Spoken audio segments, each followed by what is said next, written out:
Welcome to Connect to Joy. Your host, Carol DeChaine, is an intuitive spiritual guide for practical matters and marconic multidimensional energy practitioner. Her quest is to help you realize new possibilities, discover and release what holds you back, and enable you to manifest an inspired life filled with joy. Join us on this journey of transformation. Now, here's your host, Carol DeChaine. Welcome, beautiful spirits. Have you ever walked into a room and felt emotions even when no one's there? Maybe you started laughing or crying, or maybe you just got a warm feeling, or a feeling you wanted to leave the room, which was anything but warm. Feeling someone else's energy and being aware of that is a way of feeling empathy for another person. But taking on the emotions as your own without even being aware of it can make your life uncomfortable and confusing. If you do take on someone else's emotions, you might think you're going a little bit crazy or have no idea what's happening. I hope to be able to put to rest some of the worry you have and help you on your path to discovering whatever amount of empathy you may have for others, and how to control it and protect the amount of information you let into your being. Being a true empath brings issues for some people they don't know how to handle, but others do really well. So let's look at some of the questions and issues we'll cover today, remembering I'm not a psychologist, but I am what I would refer to as a lightweight empath, meaning that I do feel what others feel, but not all the time, and I have control over it. And I'll give you some examples of what that may look like so that it might sound familiar to you. Even if you aren't empathic, you might know someone, including your child, that is. And this show may help you deal with them from a more healthy and loving place once you understand a little bit more about what's going on with them, let alone yourself. Today, we'll be looking at what empathy is, and what is being empathetic compared to being an empath. How do I know if I'm an empath or just feeling empathetic? How do I separate my emotions from someone else's? What issues can come up if I fall into the trap of being overly empathic with someone and maybe not being aware of it? How to protect myself from others' emotions, which includes self-care for empaths. And if you want to be an empath, I'll give you 5 steps to work towards becoming more that way. You can get more and more empathy, but to be a true empath requires nothing special. It's not like you have to be a specific way. It just means that your connection needs to be stronger. So I'll talk about that. Let's start with what empathy is. According to theverywellmind.com, that's theverywellmind.com, empathy is the ability to emotionally understand what other people feel, see things from their point of view, and imagine yourself in their place. That's what we normally think that empathy is. Essentially, it's putting yourself in someone else's position or in their shoes and feeling what they must be feeling. So empathy would be when you see another person suffering, you might be able to instantly envision yourself in the other person's place and feel sympathy for what they're going through. Kind of get it. Grammarly.com says that empathetic and empathic mean the same thing since the base word is empathy. So feeling that another person is going through, with synonyms being commiserative, understanding, compassionate, or sympathetic. But personally, I would disagree with that. Those 2 words are not the same to me. A true empath would also, I believe, totally disagree that being empathetic and being an empath are 2 totally related but different things. Feeling empathy is great. And it's easier to feel and have sympathy for someone when we can walk in their shoes psychologically, right? But if you are empathetic, you are at some level an empath because you can feel deeper and actually tap into the other person's emotions, but not always consciously. So are you an empath? Or do you just feel empathy for people? Let me ask you some questions. Let's see how you feel about these questions. When you feel emotions, do you always know where the cause comes from?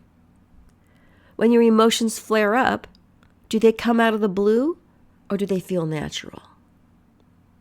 When you start crying, is there a reason? Or do you just have a moment where something, just goes wrong, it feels funny? So looking back at moments you might have impacted you, did someone push your buttons or did they feel like someone else's issues? Has anyone ever said, why are you so excited, worried, anxious, angry, you fill in the blank? And after you checked in, you had no idea what they were talking about because you didn't feel that way. And the last question is, can you easily pinpoint where your emotions are coming from and it isn't from you? So let me ask those again, and then we'll get into it a little deeper.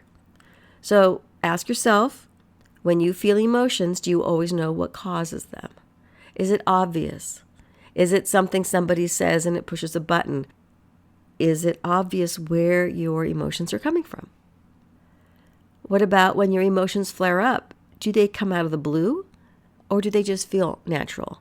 So in other words, are they just suddenly, you walk into a room and you have this anger suddenly from nowhere. Do you know why all of a sudden you flare up? Maybe it's not your emotions. When you start crying, is there a reason?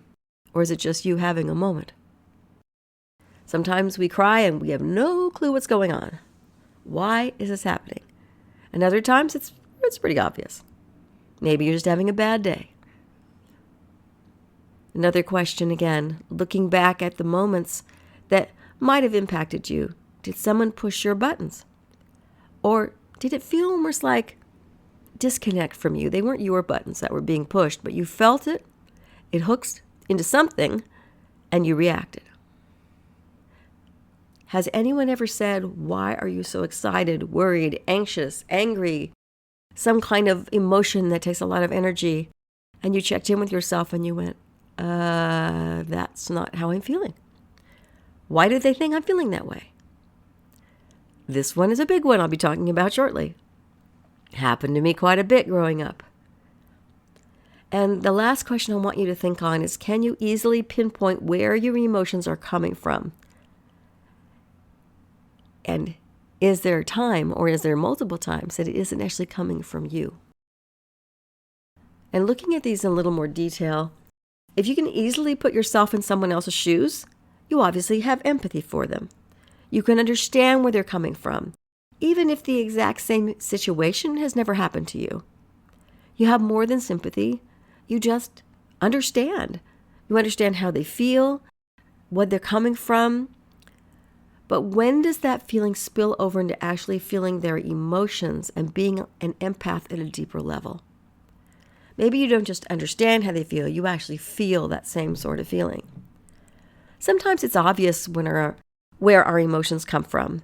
Someone hurts our feelings, they trigger something someone else has said or did to us, and voila, we can overreact or act a little stranger than someone else might in the same situation. Because it triggers us. A feeling of abandonment, a feeling of hurt, a feeling of whatever that is. But if you overreact and don't know why, or have emotions that make no sense to you, they could be someone else's stuff getting in your space. Someone else's energy. Maybe people don't know they're an empath, so it can't be a surprise when they figure it out. Now here's one of the examples that happened to me. It happened quite a bit. When people would say to me, why are you so angry? Why are you so excited? Why are you so fill in the blank? I'd be speaking and I'd have to stop and go, what are they talking about? So I check in with my gut and I'd say, okay, how am I feeling about what I'm saying? And half the time, or even 75% of the time, I'd be this really calm person on the inside. But I'd be talking at kind of a excitable level for some reason. And I thought, well, I feel rather peaceful. Where does this emotion come from that they're getting? Because it's not what I'm getting. What is that? For some reason, they picked up on the upset that I was not feeling, meaning that it's because it wasn't my upset. It was someone else's upset. I was being empathic for someone else, maybe even them. And that's what they saw, and that's what they were feeling. And maybe, if it hasn't happened to you specifically, maybe you have caught your children doing that, because they can be very empathic, where they are taking on someone else's emotions. When you see the kids get really wound up, They are hooking into each other's emotions. It turns out that many people can subconsciously feel the energy around them.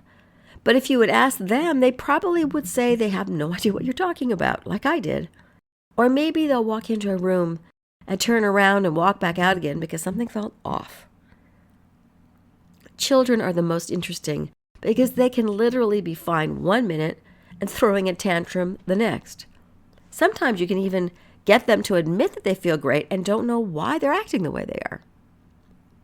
Is this empathy for others? Or are you or someone you have to deal with empathic? If you don't understand what's going on, this can all get a little scary. Especially if you're dealing with your child and you're going, why are they acting out like this?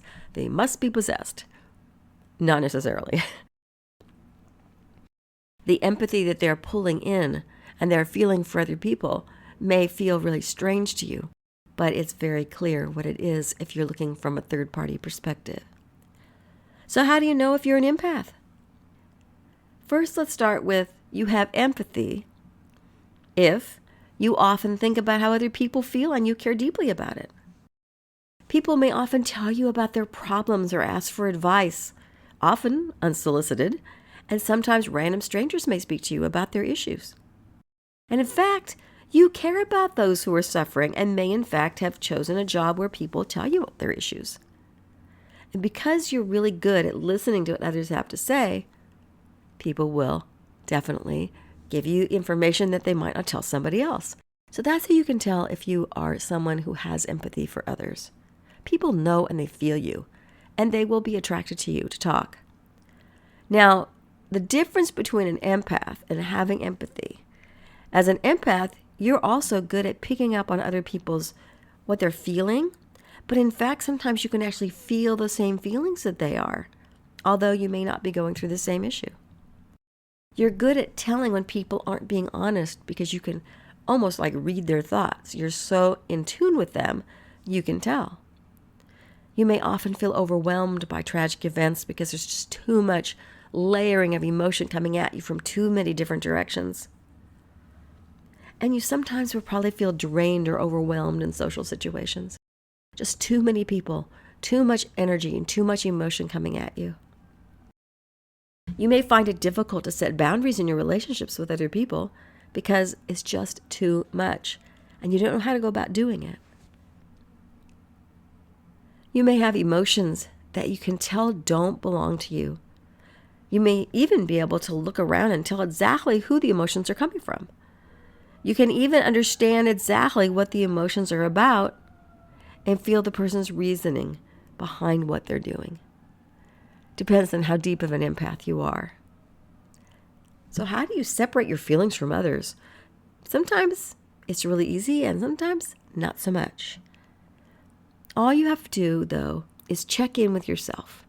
If someone says, why are you so angry, edgy, upset, annoyed, or whatever, do what I did, which is to check with your gut and see if you feel that way.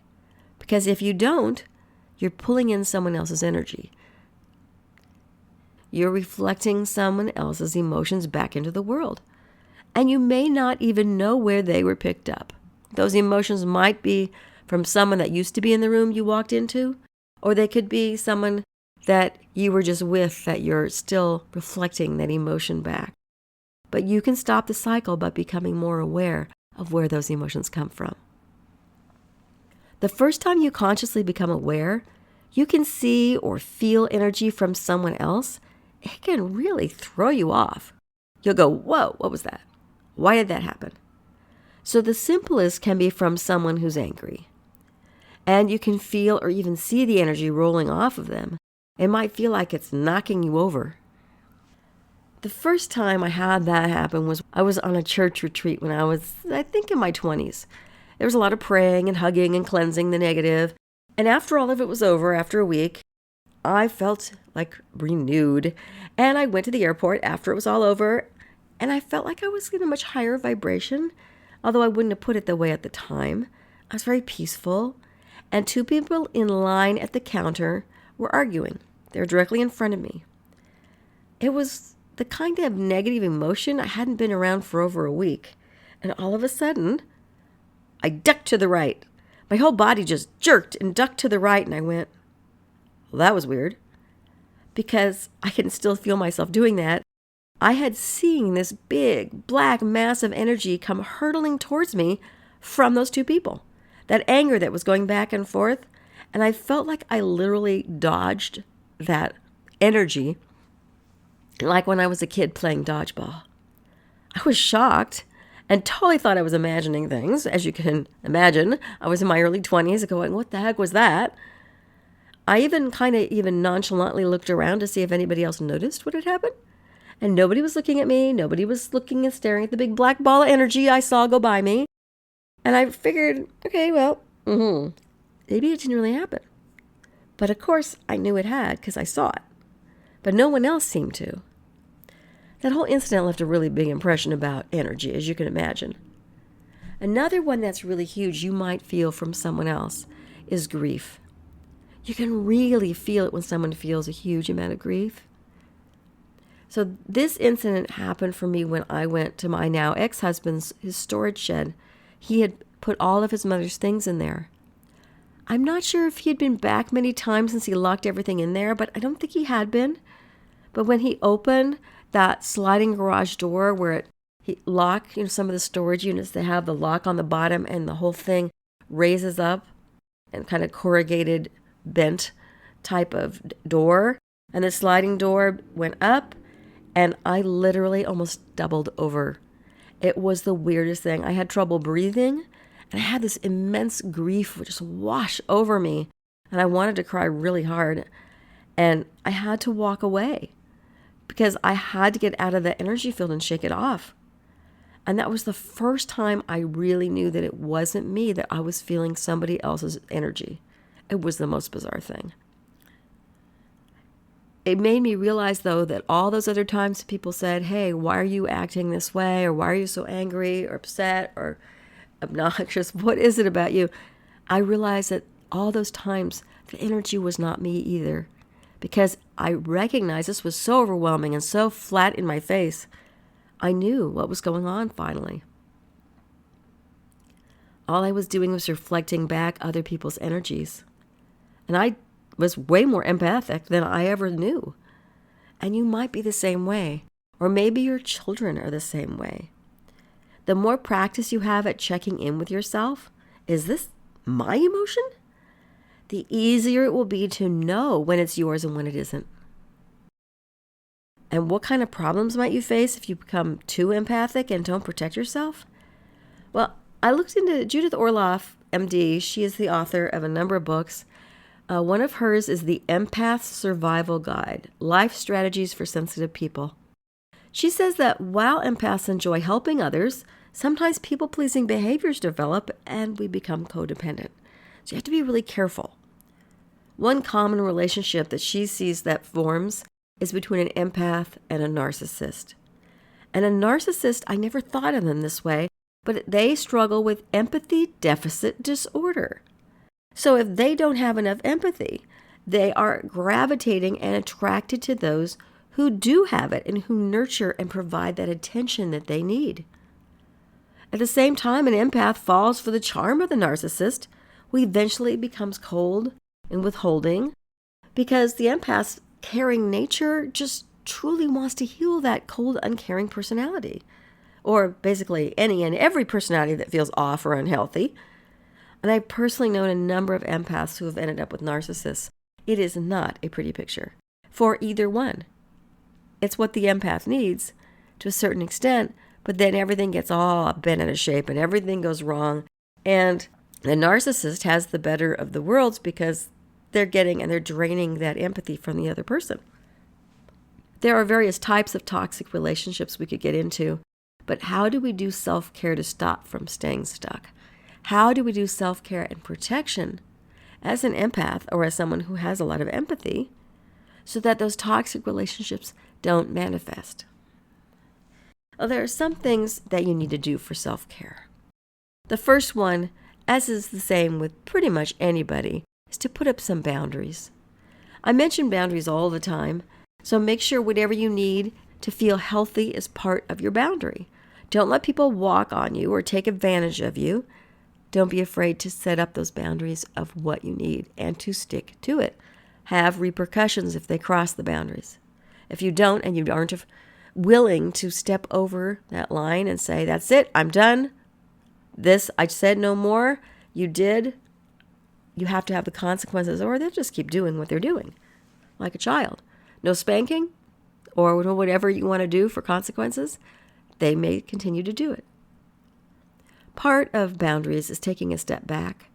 You need to see what people are doing and how they're feeling, but do it from a step back from you. Don't let it feel like their emotions are part of you. Make sure to take the step away from them, but also from yourself if you need to. Empaths get blind spots because, as I mentioned, they want to help people, but don't do it at your own expense. There are also energetic boundaries you can put up, and for more information on energy protection, look back a couple of episodes to one on energy protections. I'll put that direct link in the show notes for you. It'll have a lot of different ideas of what you can do to help yourself in not only kind of a 3D way, but also in more of an energy 4D, 5D sort of way. Sometimes you just have to say no to some people. If they get into your energy field too much, distance yourself. And you might have to stop being part of their life altogether, or maybe just you can step far enough back where you're not in their life all the time. You'll have to see what works for you. Not everyone has the same emotional intelligence. So realize that sometimes people, they're not going to react the same way that you would. They're not going to be the same way that you would. You might think, oh, well, I would never do that, and therefore that's not their motivation. But be aware that someone else's motivation has nothing to do with yours. You don't know. You might never in a million years have reacted a certain way, but they do, because that's just who they are. And it doesn't make them a horrible person. It just makes them different. So realize that not everyone has the same emotional intelligence on the way they respond to people. So protect yourself. It makes sense. And try not to take things too personally. Toxic people react in ways that make no sense sometimes, at least not to some of us. And so you might think it's your fault, and you might go, I can't let this go, it's my fault. It's not your fault. Repeat this to yourself, it's not my fault if someone reacts a certain way. You don't need to take everything personally. It doesn't need to impact you that way. And also realize you are not losing your mind. Just because you can feel other people's emotions doesn't mean you're losing your mind. It's a real thing. Find some peace and take some breaths. Everything is going to be okay. Many natural empaths have no idea how to protect themselves from feeling everything under the sun until they're totally overwhelmed. I have a friend who said, now listen to this, she could tell the entire city's worrying about something. She could take on the entire city. She could feel it coming from all over the place. And I asked her why she didn't shut it down, and she said she didn't think she could. Many natural empaths have no idea how to protect themselves. You need to learn how to shut down certain things so you don't take on the whole world's stuff. It's too much for you. You cannot do it. And there are a number of ways to protect yourself. Let's try with a couple of these things. Obviously, you can start with meditation. If you can find peace through meditation, do it as often as you can. You want to get your mind and your emotions quiet. If you can do that, it'll be easier to keep other people's emotions outside your sphere. Because once you know what yours are, then you'll know what theirs are, and it'll be easier to separate it out. And that will be a big help. You can also set up a pyramid or other geometric shape that makes you feel protected, and then meditate inside that area. Don't let anything else in that shouldn't be there. You can put up a force field or a shield of some sort when you get up or when you go to bed. You can state something like, only those beings and entities that are for my highest good are able to penetrate this field or shield or whatever you're putting up.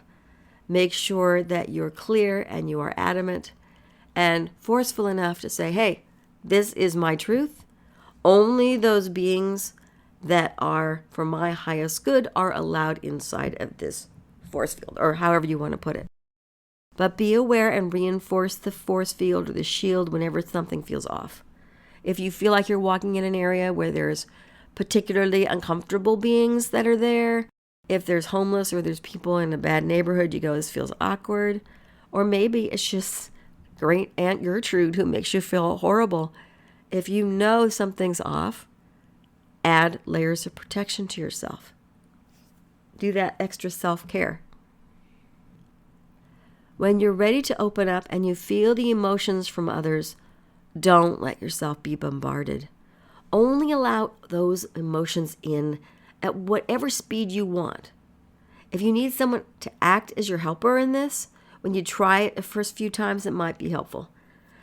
Have them hold the visualization for you that you come up with together. So what I'm saying is that you're going to allow in the emotions and the beings that you want, but you only want them to come in at a certain speed. You don't want them to hitting you willy-nilly like a bombarding photon torpedo or something. All of a sudden, whack, you've got this stuff. You don't want it that strongly to hit you. So you might need someone to help you to hold your visualization, to keep it clear so that it's easier for things to slow down, to get into your shield and your area.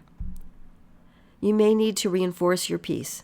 You can try nature or animals if those things appeal to you. Sometimes being around other empaths can help you stay focused and calm.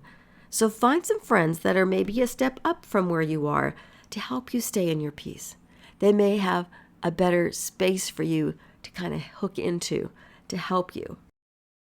And if you truly want to become an empath or strengthen your empathic abilities, here's a few steps to get you on your way. Because first, you can practice this, of course. So find a friend who needs some help. Don't ask for any details. Just sit down with them and take a moment. Close your eyes, release any worries or concerns that you have, and any or all of your emotions. So first, let go of your emotions. Second is tap into your friend. Feel into whatever emotions you get from them. So ask them to concentrate on their issue and their emotions that they have that come up around it. See if you can't tap into that. Now, how does that feel? That's the third step. Perhaps you might get some emotions that come up around what's happening for them, but you might also get a vision or a knowingness of what's happening. So see if that third step, how you're feeling about that other person, because maybe everything's very clear, you understand it, you're feeling their stuff. And then the fourth step is to check in with your friend. Tell them what you're getting and see if it makes sense for them. You might feel exactly what they're feeling or get information that they need. And maybe this is also actually a really good thing you can do if you want to become more psychic. It's the same sort of steps, different intention, but the same sort of steps. So if you can tell what those people are feeling, then you'll know if you're connecting with them or not, and if it's your stuff or their stuff you're getting. You may find that instead of an empath and feeling everything, you're more of a psychic, and you can translate what they're feeling and going through instead. So be flexible. This is your journey. You don't have to be empathic. Maybe you're psychic instead. It's all good. And remember, most of all, you don't have to fix anybody. But we can help them if we want to. Let your gift be your gift. You don't need to have everything be one shape or another. It doesn't have to be about being empathic. Maybe the psychic thing is your thing. Maybe caring for people is enough. And we've covered a lot of ground today about empathy, what empathy is, what being empathic is about, being empathetic, how I know if I'm an empath or just feeling empathetic, how can I separate my emotions from someone else's, what issues can come up if I fall into the trap of being overly empathic and being unaware of it. Talked about self-care and protecting yourself from others' emotions, and those 5 steps to becoming more empathic and to grow your abilities if you want to. So yes, you might be an empath. If you feel like emotions other than yours are part of you, let me say this. No, you are not losing your mind. Nor are those around you that may be doing it. Because you may question some people, but realize they're not losing their mind either. You may feel others' energies. The more empathic you are, the more you're going to feel. And it might be totally overwhelming. And children are very prone to this until they grow out of it, as the saying may be, or meaning that we quash it and ignore it. And sometimes they're told by their parents or their elders, this isn't real, let it go. So give the children or yourself time, love, and let them get used to it. Get used to it yourself if this is what you are. Everyone deals with it differently. Letting it unfold naturally and loving yourself for the other person dealing with it, or the other person dealing with it, instead of judging what's happening, is the kindest approach for all involved. So be kind with yourself, be gentle, and allow your or someone you know's empathic abilities to be the gift that it is, without judgment, so you can live in that joy. Thank you for joining me here today. If you'd like to know more about spiritual or life or business coaching with me or marconics multidimensional energy, please check out my website at www.connecttojoy.com and follow me on Instagram, also at connecttojoy. Until next week, be courageous and reach higher. Just take one step at a time on your journey, get the help you need, and get out there and find your joy, because you deserve it.